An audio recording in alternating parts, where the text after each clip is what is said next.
제가 시편 23편 이 목사님이 요즘에 하고 계시는 걸 모르고 23편을 본문으로 정했는데 약간 부담스럽지만 상관없습니다. 23편의 내용을 가지고 좀 더 많은 얘기를 하려고 생각을 하고 있습니다. 여러분이 잘 아시다시피 내 잔이 넘치나이다 라고 하는 이 고백은 굉장히 아름다운 고백입니다. 이런 생각을 해봐요. 내가 언젠가 임종의 침상에 누울 때 나는 무슨 말을 할 수 있을까? 하나님, 억울해서는 못 죽겠습니다.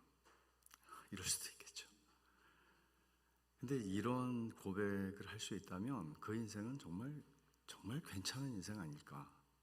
임종의 침상에서 주님, 제 잔이 넘칩니다. 너무 고맙습니다. 이렇게 말할 수 있는 것.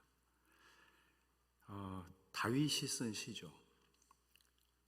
다윗이 전 과거에 한 10몇 년 전에 다윗의 생애를 가지고 설교를 쭉 했던 적이 있는데 한 20몇 회 한 것 같아요. 근데 다윗의 삶을 우리가 깊이 들여다보면 이런 고백을 할 수 있는 삶은 아니었던 것 같습니다.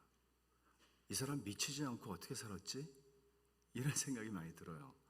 이런 일을 겪으면서 인생을 살 수 있을까? 근데 다윗이 언제 쓴 시인지는 몰라요.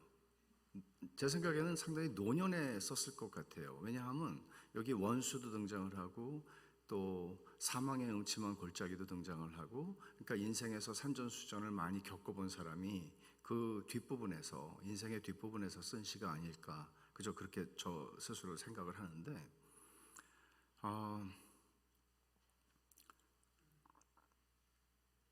이런 고백을 하는 것은 인생의 마지막 시간만이 아니라 인생의 여정을 살아가는 동안에, 인생의 여정에서 이런 고백을 하지 않는다면 갑자기 죽을 때 되겠어요? 안 되죠. 그러니까 우리 인생의 여정에서 바로 오늘 저와 여러분이 처해 있는 삶의 자리가 다 다르죠. 우리는. 그렇지만 정말 전쟁터 속에서 사는 것 같다고 우리가 얘기를 많이 하지 않습니까? 이런 속에서 이런 고백은 도대체 어떻게 나오는 건가? 너희는 여호와의 선하심을 맛보아 알라고 얘기를 하는 다윗이 그게 말이 아니었구나. 정말 이런 고백이 그 인생 가운데에는 있었구나. 이거 왕이 된 다음에 쓴 시다, 뭐 왕이 됐으니까 그렇게 말할 게 아니에요. 이 사람의 인생은 정말 쉼 없이 폭풍우 속에서 살아왔던 인생이거든요.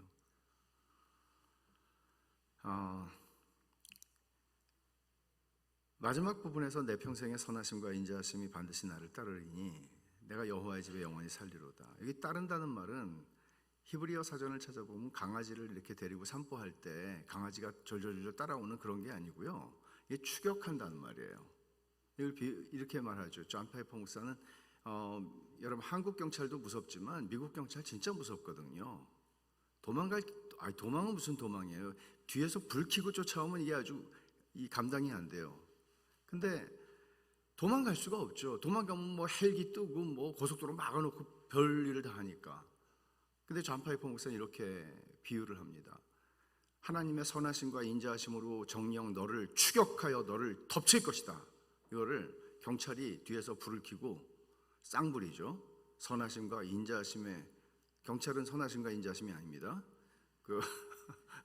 악한 것은 아니지만 무서운 율법의 잣대를 가지고 쫓아오죠. 근데 하나님은 선하심과 인자하심으로 우리를 추격해서 우리를 덮치신다. 그렇게 얘기를 해요. 도망갈 길이 없다.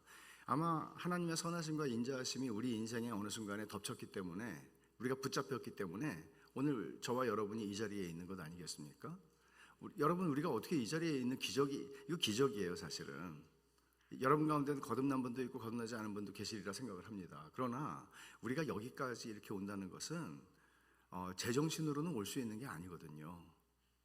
내가 머리가 좋아서 이게 하나님이 이렇게 계시구나 하는 걸 증명을 해서 이렇게 나오는 거 아니에요. 하나님의 은혜예요. 은혜가 아니면 설명될 수가 없어요. 여러분, 오늘 과분한 은혜라고 하는 이 제목은 사실 좀 과장어법입니다. 왜 그런가 하면 빨간 피, 뜨거운 불. 여러분, 불이 뜨겁지 차갑겠어요? 피가 빨갛지 파랗겠어요? 노랗겠어요? 과분한 은혜라는 것은 은혜라는 것의 본질이 어떤 것인지를 설명하기 위해서 제가 쓴 말이죠. 과분한. 은혜의 본질은 과분한 거예요. 그래서 은혜를 받으면 우리는 변해요.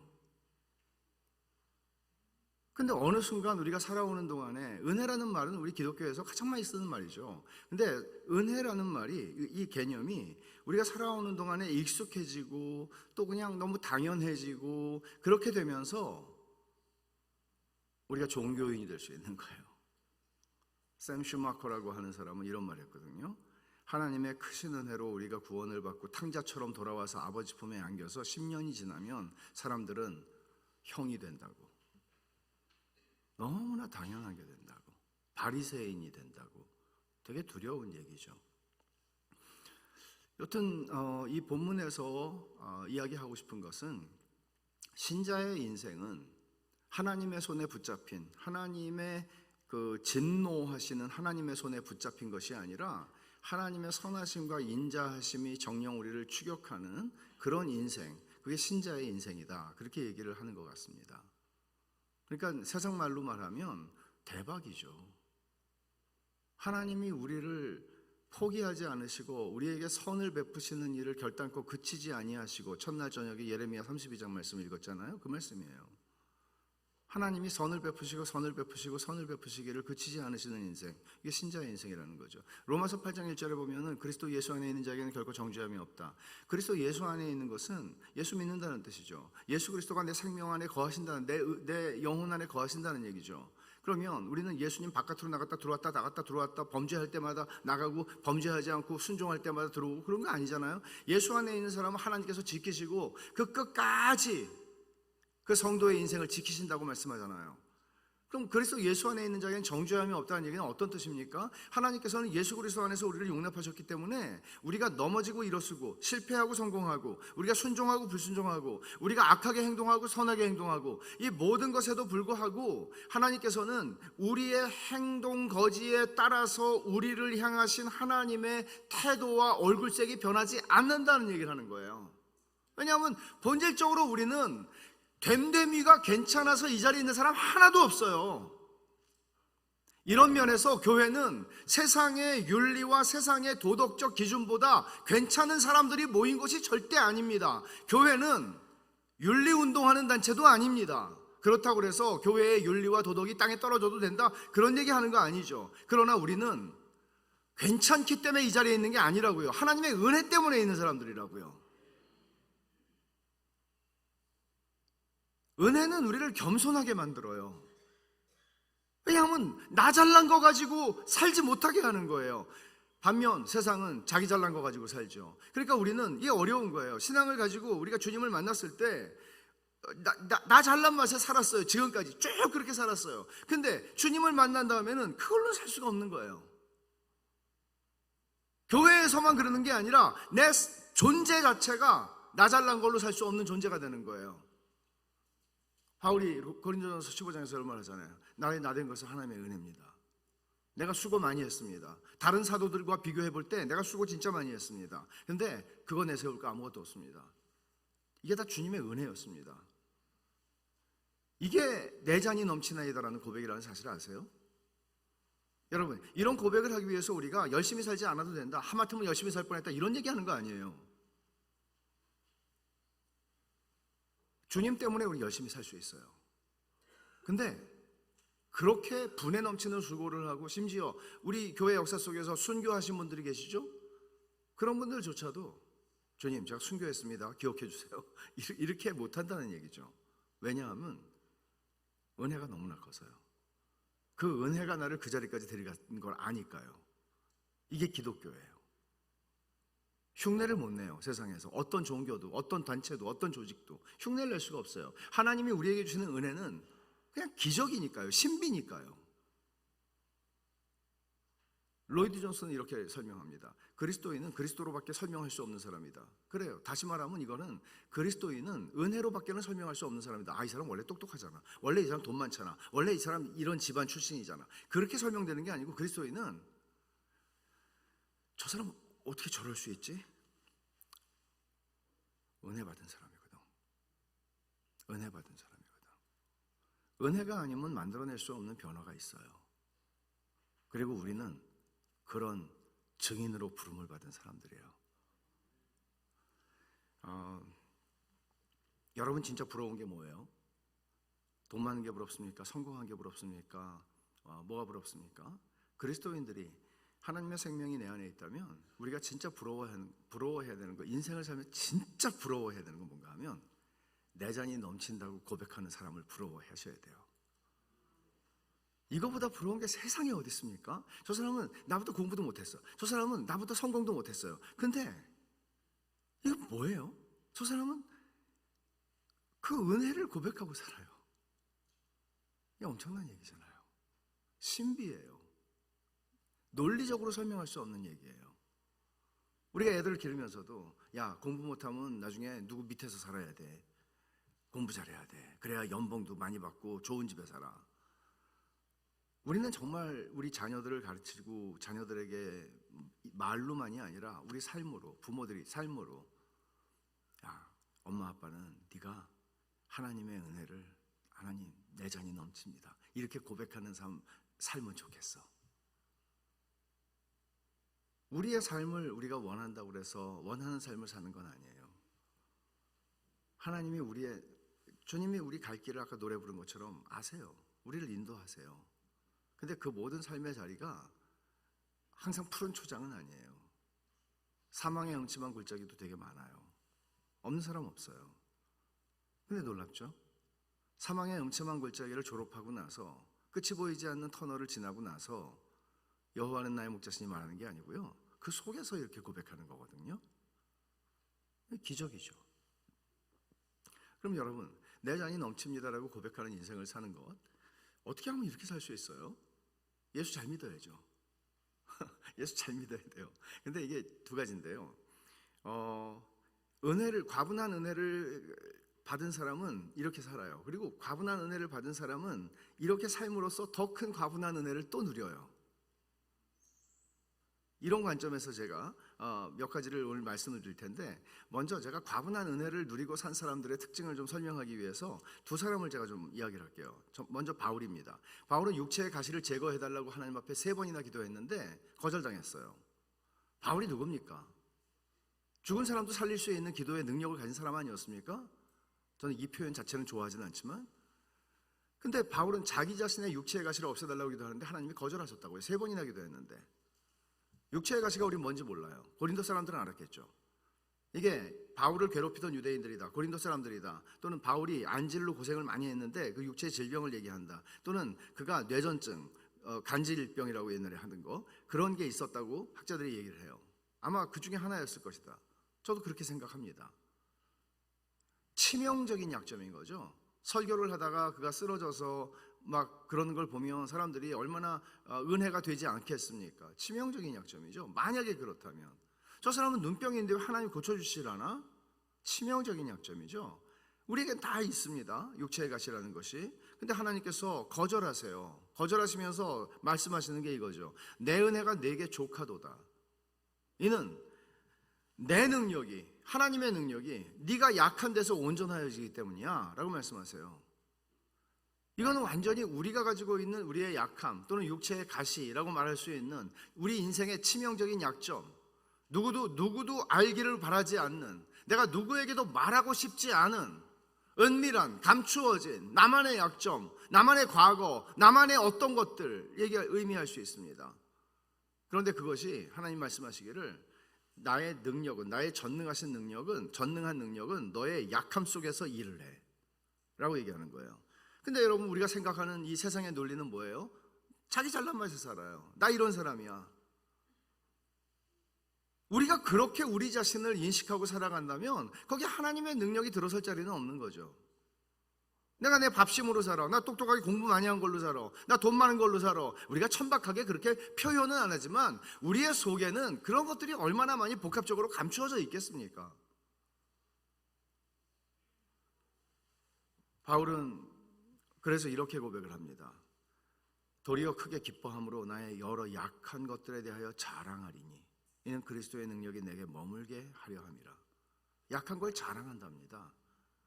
깨달은 거예요. 아, 예수 믿고 살아가는 삶은 내 약함 속에서 하나님이 높아지시는 거구나.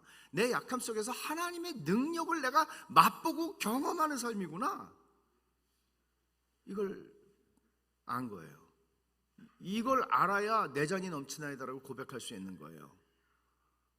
내가 정말 내 잔은 내 실력이 넘치는구나. 내 실력이 넘치는구나. 아니에요. 내 잔이 넘치나이다. 욥이에요. 두 번째 사람은 하루아침에 풍비박산 났어요. 욥이 이렇게 고백을 합니다. 내가 모태에서 알몸으로 나왔사온즉 알몸이 그리로 돌아가올지라. 주신 이도 여호와시오 거두신 이도 여호와시오니 여호와 이름이 찬송을 받으실지니이다. 너무너무 멋진 고백이죠. 그리고 나서 다시 이제 두 번째 라운드가 시작이 됩니다.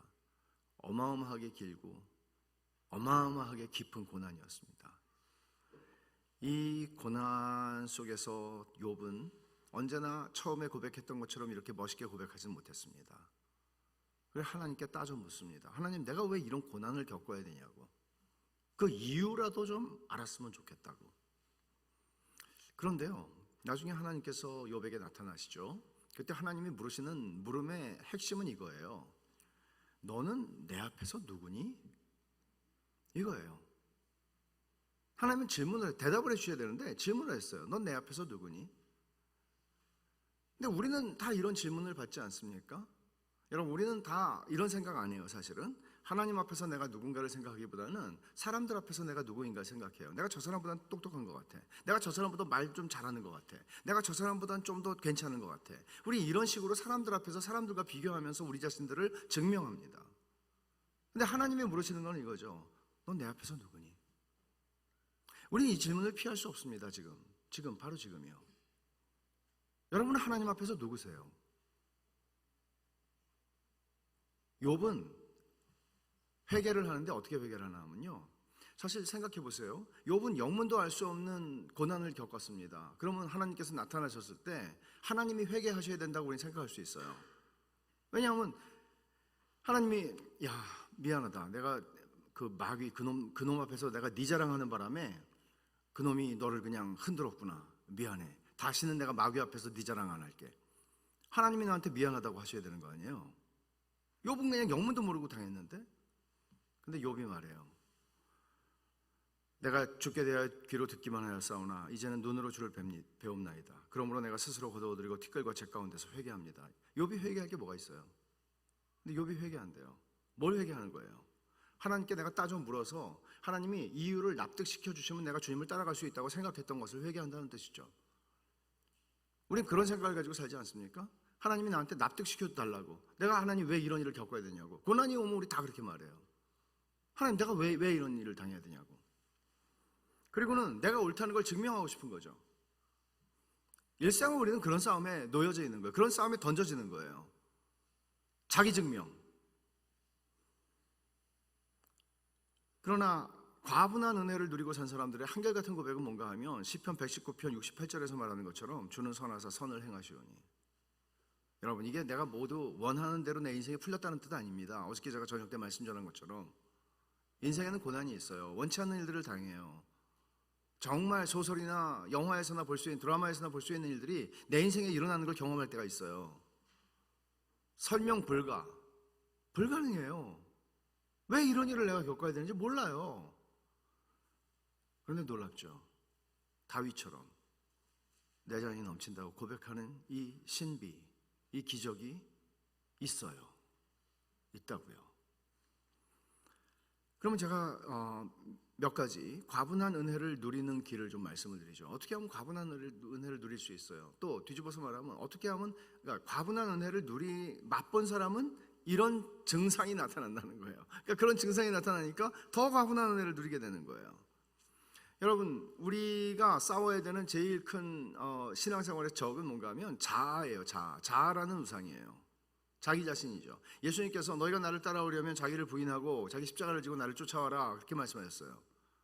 허다한 무리가 주님을 쫓고 있었어요. 누가복음 14장에 보면 허다한 무리가. 근데 주님이 딱 돌아서시더니 니네가 계속 나를 따라올 거면 자기 십자가를 지고, 자기를 부인하고 자기 십자가를 지고 따라오래요. 자기를 부인하래요. 우리는 많은 사람들이 이렇게 얘기합니다. 정말이요. 목사들이 그렇게 얘기하는 사람들이 있다니까요. 신자와 제자는 다릅니다. 신자는 그냥 거저 구원받은 사람이고, 제자는 그 다음에 헌신해서 주님의 제자가 되는 사람입니다. 성경 어디를 찾아봐도 그런 구분 없어요. 신자는 제자예요. 그래서 1세기부터 4세기 사이에 그리스도인들은 예수 그리스도의 길따름이라고 하는 별명을 얻었어요. 예수님을 따라가는 사람들이라고요. Way follower. 예수님을 따라가는 사람들이에요. 예수님이 어디로 가시든지, 어린 양이 어디로 이끄시든지 따라가는 사람들, 그게 성도예요. 그럼 여러분, 주님을 따라가려면 자기를 부인하지 않으면 따라갈 수가 없어요. 대단한 믿음의 경지에 오른 사람들이 그렇게 사는 게 아니고요, 주님을 내가 한 발자국이라도 주님을 따라가려면 자기를 부인해야 돼요. 이 자아와의 싸움이 얼마나 심각한 것입니까? 누가복음 18장에 보면 예수님이 바리새인의 기도를 이야기하시는데, 이 사람의 기도를 보면, 기도라는 거는 뭐예요? 하나님을 대면하는 거예요. 하나님 독대하는 거예요. 그 거룩하고 그 엄숙한 자리에 자아가 충만해요. 이 사람 기도하는 거 제가 읽어드릴게요. 하나님이여, 나는 다른 사람들 토색, 불의, 간음을 하는 자들과 같지 않고 이 세리와도 같지 않음을 감사합니다. 나는 일에 2번씩 금식하고 또 소득의 11조를 드립니다. 나는 이건 기도가 아니에요. 이건 주님을 한 발자국 또 따라가는 길이 아니에요. 주님을 따라간다는 거는 자기를 부인하고 따라가는 거예요. 그게 옛날에 내가 한번 자기를 부인하고 주님을 따라가면 된다가 아니라, 일생을 사는 동안 매일 매순간 중요한 결정과 판단과 어떤 일을 해야 할 때 자기를 부인하는 거예요. 직장 생활에서는 자기 충만하고, 이 교회 생활할 때 자기 부인하라는 얘기 아닙니다. 우리가 주께 붙잡힌 삶을, 인생을 끝까지 살아가는 동안 우리는 어디서든지 주님을 따라가는 것이고, 어디서든지 주님 앞에서 자기를 부인하는 것입니다. 다른 길은 없습니다. 우리는 이 전형적인 자기 긍정의 이 태도들을 보면서 인생을 살아갑니다. 예수님께서 가장 싫어하셨던 그 죄의 극악한 형태가 뭔가 하면 자기의예요. self-righteousness예요. 자기의. 바리새인들이 그랬잖아요. 그러니까 예수님께서 마태복음 23장에 7번을 말씀하세요. 화 있을진저, 저주를 퍼부으시는 거예요. 7번이니까 아주 완전한 저주죠. 근데 그 사람들의 그 죄의 핵심은 뭔가 하면 자기의예요. 나 잘났다. 근데 나 잘난 게 그렇게 뭐 드러내놓고 했다고 우리 생각할 수 있지만, 바리새인들도 점잖은 사람들이었거든요. 일반적으로 존경받는 사람들이었거든요. 근데 그 속에는 자기의가 가득한 것이고, 주님은 그걸 보신 것이고, 그들은 자기를 부인하지 않았다는 것이죠. 여러분, 여기에 한 그 테스트가 있어요. 자기의가 내가 얼만큼 심각한가, 이걸 테스트할 수 있는 건데, 제가 그냥 만든 거예요. 이사야 선지자가 이런 말씀을 했어요. 들어보세요. 무릇 우리는 다 부정한 자 같아서 우리의 의는 다 더러운 옷 같으며, 우리의 의는 다 더러운 옷 같으며, 우리는 다 잎사귀같이 시들므로 우리 죄악이 바람같이 우리를 몰아갑니다. 우리의 의가 더러운 옷과 같다. 이 더러운 옷이라고 표현한 거는 본래 어떤 의미인가 하면, 여성의 생리혈이 묻은 천이에요. 그러면 여러분, 이렇게 좋아할 수 있는 건 아니라는 것이죠. 근데 뭐가 우리의 의가 더러운 옷이라고 표현하냐면, 그러니까 우리의 죄가 더럽다고 얘기하지 않아요.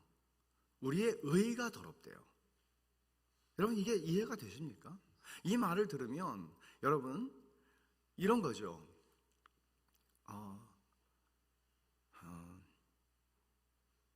뭐 예를 들 것도 없어요. 우리가 주님을 섬기고 살아왔던 모든 기억들, 내가 신실하게 주님을 섬겼던 것들, 하나님 앞에 내가 내세울 수 있다면 내세울 수 있다고 생각하는 그 어떤 것들, 아니 하나님 앞에서는 아니더라도 사람들 앞에서, 교인들 앞에서 내가 내세울 수 있는 어떤 것들, 그것이 더러운 의다라고 말씀하세요. 아니 하나님이 이건 좀 계산을 해주셔야 되는 거 아니에요? 그래도 수고 많이 했는데 더러운 의래요. 우린 그런 존재라고 성경은 얘기합니다. 이런 존재인데 우리가 우리의 도덕과 선행과 교양과 봉사와 헌신과 수고와 이 모든 것들을 가지고 하나님 앞에 생색낼 수 있다고요? 천만의 말씀이요. 우리는 하나님 앞에 당당하게 설 수 있는 존재가 아니라고 성경은 얘기하는 겁니다. 교회는 이런 의미에서 윤리나 도덕으로 우리가 괜찮아서 우리가 교회가 된 사람들은 아니라는 거죠.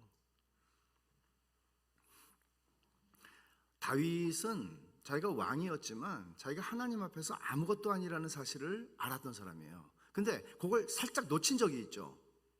그래서 말도 안 되는, 정말 추악하기 짝이 없는, 더럽기 짝이 없는, 악하기 짝이 없는 죄를 짓습니다. 뭘 놓쳤을 때? 자기 부인을 놓쳤을 때요. 바울은 주님을 만나기 전에는 자기 의가 충만했던 사람이었죠. 율법으로는 흠이 없는 자다. 세상에 이렇게 말할 수 있는 정도면. 근데 주님 만난 다음에 뭐라고 그래요? 나는 nothing, 아무것도 아닙니다. 내게 이로운 것들이 다 배설물에 불과합니다. 이것은 신앙의 경지에 이른 것이 아니라 주님을 만난 사람의 고백인 거예요. 내 잔이 넘치나이다라는 고백이에요. 동일한 고백이에요. 그러니까 여러분, 자기 자신이 어떤 존재인지를 아는 거, 은혜라는 것의 의미가 뭐예요? 자격 없는 사람에게 주는 선물이고 자격 없는 사람에게 주는 호의, 사랑이에요. 자격 없다는 게 중요한 거예요. 내가 그 사랑과 그 호의를 벌은 게 아니에요. 내 수고를 통해서. 자격이 없다는 얘기는 심지어 나는 벌을 받아야 되는데 벌 대신 사랑을 받았다는 얘기예요. 왜? 예수 그리스도 때문에. 이게 복음이에요. 여러분은 하나님 앞에서 여러분이 어떤 존재인지 발견하셨습니까? 여러분, 그래서 칼빈이 코람데오라고 하는 말을 참 좋아했는데, 하나님의 존존 앞에서, 그러니까 내가 하나님 앞에서 어떤 존재인가. 여러분, 칼빈은 대단한 사람이었습니다. 우리가 그냥 칼빈 그러지만 사실 정말 이 사람처럼 뛰어난 학자적인 지성을 가지고 있고, 그 가슴을, 하나님을 향해서 불타는 가슴을 가지고 있고, 그렇게 신실한 목사가 없었습니다. 물론 그럼에도 불구하고 쫓겨났었죠. 스트라스부르로, 제네바에서. 그러나 여러분, 칼빈의 생애 전체를 보면, 저는 칼빈에 대한 전기를 몇 권 읽었습니다. 여러 학자들이 쓴 거를. 근데 칼빈의 생애를 보면, 이 사람은 이런 사람이었구나. 칼빈을 욕하는 사람들이 당대에 많았지만 칼빈은 하나님 앞에서 살았던 사람이고 자기를 부인하고 산 사람이었거든요. 그래서 그가 인생의 마지막에 내 잔이 넘친다고 고백하는 거예요. 내 잔이 넘친다고. 그 사람도 고생 많이 했거든요. 칼빈도. 아이들이 다 죽었습니다. 정말 고생을 많이 한 사람이죠. 여러분, 하나님의 은혜를, 과분한 은혜를 맛본 사람은요, 자기를 부인할 힘이 생겨요. 자기를 부인하고 싶다고 부인이 되나? 안 돼요. 우리의 죄의 본성이기 때문에 이거는 우리가 우리 스스로 이길 수 있는 게 아니에요. 은혜만이 우리의 자아를 죽입니다. 두 번째로, 제가 첫 번째로 말씀드린 거는 자기를 부인하는 것에 대해서 말씀드렸죠. 두 번째는 영원을 사모한다는 것이에요. 과분한 은혜를 받은 사람은 내가 태어나서 죽는 날까지 이거를 포커스하고 살지 않아요. 이게 중요해요. 근데 영원에 대한 시야가 열린 거예요. 영원을 바라보는 눈이 열린 거예요. 그러면 여러분, 우리가 막 죽고 사네 하는 그런 문제들도 사실은 여유롭게 볼 수 있는 눈이 생겨요. 그래서 뭘 할 수 있는지 아세요? 진짜 사랑할 수 있어요. 여러분 봐요. 부부가 결혼했는데 사랑해서 결혼하지만 결혼하고 나면 참 안 보이던 것들이 많이 보이는 법이잖아요. 그러면 내가 내 아내를 바꿔내야 되겠어 라고 생각하면, 여러분, 그렇게 성공하신 분 손 들어보세요. 없어요. 우리가 믿음 안에서 결혼해야 된다는 얘기가 중요한 게 뭔가 하면요, 믿음이라는 거는 나에게 나 자신만만한 게 아니고 하나님이 나 같은 인생도 바꾸시겠지. 나 같은 인생도 하나님이 은혜로 나를 변화시켜 주시겠지. 그리스도 닮은 인품과 성품과 인격으로 바꿔주시겠지. 하나님을 믿는 거예요. 근데 마찬가지로 자신의 배우자에 대해서도 마찬가지예요. 자신의 배우자에 대해서도 그 안에 계시는 하나님을 알아요. 그 하나님이 그 일을 행하실 줄 알아요. 그래서 아내를 사랑하게 되고, 아내의 조건 때문이 아니고요, 그리고 하나님을 기대하게 되는 거예요. 이게 영원을 사모하는 사람들에게만 가능한 일이에요. 바울은 고린도후서 4장에서 이렇게 고백하죠. 우리가 잠시 받는 환난에 경한 것이 지극히 크고 영원한 영광에 중한 것을 우리에게 이루게 함이니, 우리가 주목하는 것은 보이는 것이 아니요 보이지 않는 것이니, 보이는 것은 잠깐이요 보이지 않는 것은 영원함이니라. 그래요. 우리는 지금 우리의 고난에만 포커스를 하고 그냥 막 죽겠어요. 못 살겠어요. 근데 믿음이라는 것은 우리 안에서 어떤 일을 하는가 하면, 믿음이 내 안에 있다면 믿음은 이 고난 너머를 보게 해요. 심지어 죽을 때까지 이 고난이 끝나지 않는다고 할지라도 죽음 너머를 보게 해요. 이게 믿음이 하는 일이에요, 사실. 그래서 때때로 우리는 인생 역전이 일어난 사람이 죽을 때 내전이 넘치나이다라고 고백할 수 있을 거라고 생각할 수 있지만, 어떤 경우는 교회사에는 그런 사람들이 굉장히 많았습니다. 죽을 때까지 하나님께서는 그들을 죽음의 자리에서 건져내지 않으셨습니다. 내버려 두셨습니다. 그럼에도 불구하고 그들은 내전이 넘친다고 고백하는 거예요. 왜요? 이게 전부가 아니니까요. 나 태어나서 살다가 죽는 거가 전부가 아니니까요. 우리가 거듭날 때, 성령으로 거듭날 때 그 영혼을 보는 시야가 열리는 거거든요. 이게 전부인 줄 알았는데, 이거는 아무것도 아닌 건 아니지만 굉장히 작은 거구나. 그리고 나는 영혼을 준비하기 위해서 하나님이 나에게 주신 인생이라는 시간을 사는 거구나 라는 생각을 하게 되는 거거든요. 여러분, 이렇게 여유를 가지게 되면요, 사람을 사랑할 힘이 생겨요. 저는 제가 돌아보면, 저는 40대 초반에 미국에서 교회를 개척했었거든요. 근데 진짜 사람 사랑하는 게 되게 힘들었어요. 그래서 맨날 아침에 새벽에 나와서 하나님 사랑하게 해주세요. 제가 사랑이 이렇게 없는 줄 몰랐습니다. 사랑하게 해주세요. 이렇게 기도했어요. 아내하고 같이. 지금은 더 사랑할 수 있게 되었느냐? 그때보다는 사랑을 하는 것 같아요. 그때보다는. 아직도 멀었지만. 근데 제가 저보다 젊은 목사님들을 만날 경우가 참 많은데 이렇게 얘기를 해요. 사랑은 기다려주는 거라고. 저분은 10년 동안 말씀을 들었는데 저렇게 안 변해. 저 뭐지? 이렇게 생각하면 사랑할 수가 없어요. 저분 안에 계신 하나님이 하시겠지. 주님, 저분에게 그런 은혜를 주십시오. 과분한 은혜를 아주 폭포수처럼 부어주십시오. 이게 사랑하는 방식이에요. 여러분 하루 중 얼마나 영혼을 바라보고 사는 시간이 있으십니까? 여러분이 아침에 성경을 읽고 기도할 때, 묵상할 때 영혼을 바라보세요? 아니면 성경만 뚫어지게 보세요? 아니면 하나님 앞에 대면하면서도 하나님 오늘 제가 얼마나 중요한 일이 있는지 아시죠? 잘 풀리게 해주세요. 그저 바리새인의 기도와 같은 자기가 충만한 기도로 시작해서 끝내지는 않습니까? 영혼을 바라보는 시각이 여러분에게는 얼만큼 열려 있나요? 이 말을 뒤집어서 말하면, 왜 우리가 하나님의 은혜를 누리지 못하고 사느냐? 하나님께서 인색하셔서 우리에게 은혜 주시기를 기뻐하시지 않기 때문이 아니라, 우리는 주님의 말씀을 알면서도 자기를 부인하는 거 모르는 사람 세상에 어디 있어요? 교회 3년만 다니면 다 알죠? 자기를 부인하고 영혼의 시야를 가지고 살아가는 것이죠. 그게 신자와 불신자의 차이거든요. 세 번째는 제가 이거 하나님의 영광을 보는 것인데, 고린도후서 3장 18절인데 시간이 없기 때문에 제가 이거는 오후에 하겠습니다. 복음을 묵상하는 것이 또 하나의 방법이에요. 제가 10분만 더 할게요. 5분만 더 할게요. 복음을 묵상하는 것, 자기 자신에게 복음을 선포하는 거예요. 이거 되게 추상적으로 들리죠? 뭔가 하면 우리는 하나님께서 당신의 아들을 아끼지 않고 나를 위해서 내어주셨다는 이 은혜 위에 우리의 인생은 존재해요. 어떻게 보면 우리는 정말 거저받은 것을 살아가는 인생들이에요. 그러면 우리의 인생살이가 달라지죠. 그래서 우리가 무슨 일을 만나든지 간에 다윗이 사망의 음침한 골짜기를 지나기도 하고 푸른 초장을 지나기도 하지만 그는 그런 고백을 하는 거죠. 여호와는 나의 목자시니 내가 부족함이 없습니다.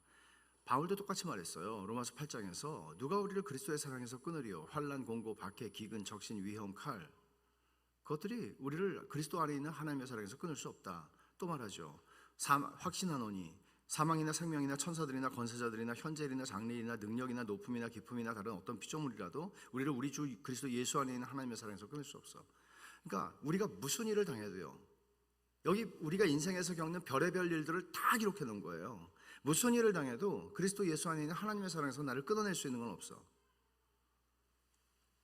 이게 신자의 인생이잖아요.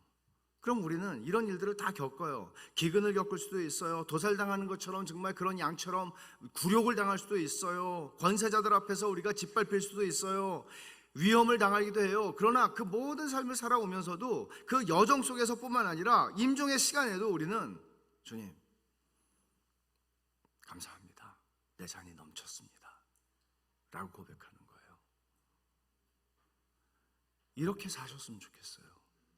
이거는 신자들에게는 이거는 너무나 바람직한 삶이 아닙니까? 여러분 임종의 침상에서 머리카락 쥐어 뜯으시겠어요? 억울해서 못 죽어 막 이러시겠어요? 아니죠. 제가 아는 한 신학자가 암에 걸려서 아들한테 가지 않고 자기 제자한테 갔어요. 그리고 제자한테 가서 이렇게 얘기해요. 나는 이제까지 너에게 그리스도인은 어떻게 사는지를 가르쳤어. 근데 이제 내가 너에게 보여주고 싶은 게 있어. 그리스도인이 어떻게 죽는지 보여주고 싶어. 그리스도인은 어떻게 죽는지. 여러분, 우리는 죽음을 통해서도 하나님을 영화롭게 하는 존재들이에요. 신자들은 우리의 죽음을 통해서 어떻게 죽는지를 보면서 내 아들, 딸들이, 내 손주들이 아, 예수 믿는 거 이런 거구나. 저렇게 아름답고 저렇게 멋지고 저렇게 영광스럽구나. 주님 그걸 말씀하시는 거죠.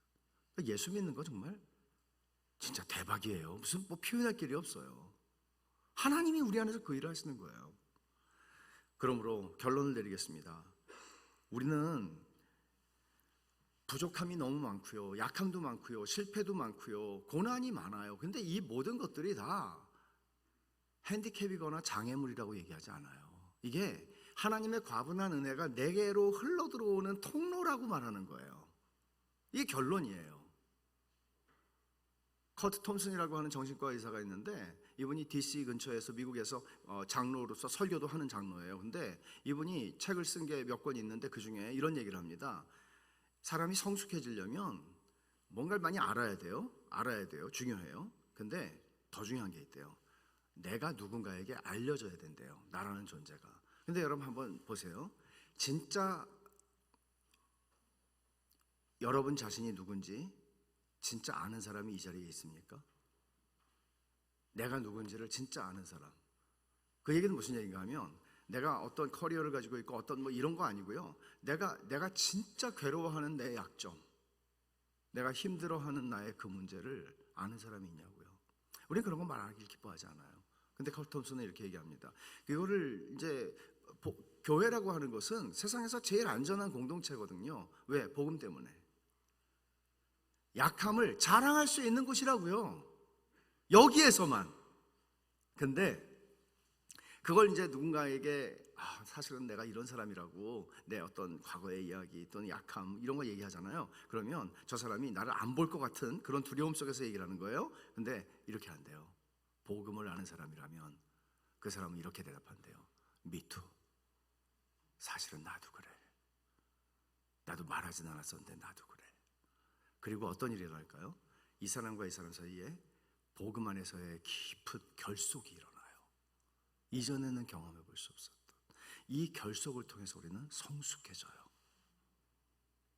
성경이 가르치는 것과 같은 이야기예요. 다르지 않아요. 여러분, 이렇게 부족함을 아시고도 하나님께서는 내 부족함 때문에 당신의 강함을 나타내시고요, 내 연약함 속에서 당신의 그리스도의 능력이 머물게 하세요. 그럼 우리도 바울처럼 말할 수 있는 거죠. 약함을 자랑할 수 있는 거죠. 저는 때때로 베드로의 실패를 생각할 때가 있습니다. 베드로의 실패는 너무 대서특필되어 있기 때문에 예수 믿는 사람 모르는 사람 없어요. 베드로의 면도 좀 생각하시죠. 어떻게 주님께서 이렇게 이걸 다 기록하게 하셨을까? 우리를 위해서요. 베드로를 우리가 알죠. 어느 정도 알죠. 왜냐하면 두드러진 그의 기질과 성향이 성경에 기록되어 있으니까. 자아가 굉장히 강한 사람이에요. 근데 그 실패, 예수님을 부인한 그 실패를 통해서 베드로는 베드로가 되는 거예요. 하나님이 우리 인생에서 주시는 실패가 많아요. 우리의 불순종도 많아요. 우리의 약함이 많아요. 근데 그것들을 통해서 하나님은 우리를 더 온전하게 빚어가세요. 하나님의 전능하신 능력으로요. 예수 믿는 사람들은 성공의 연속, 승승장구해가지고 하나님이 우리를 빚어가시는 게 아니에요. 보면 성경에 한번 정말 찾아보세요.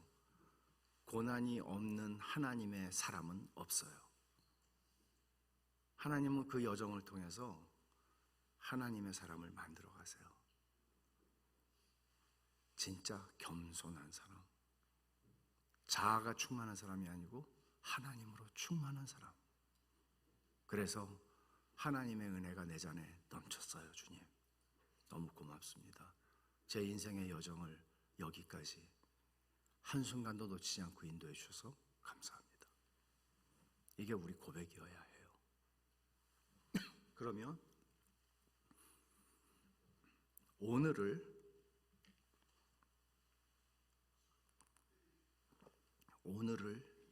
그렇게 사셔야 해요. 오늘을 그렇게 살아야, 이 여정을 그렇게 지내야 그 순간에 그렇게 고백해요. 같이 기도하십시다.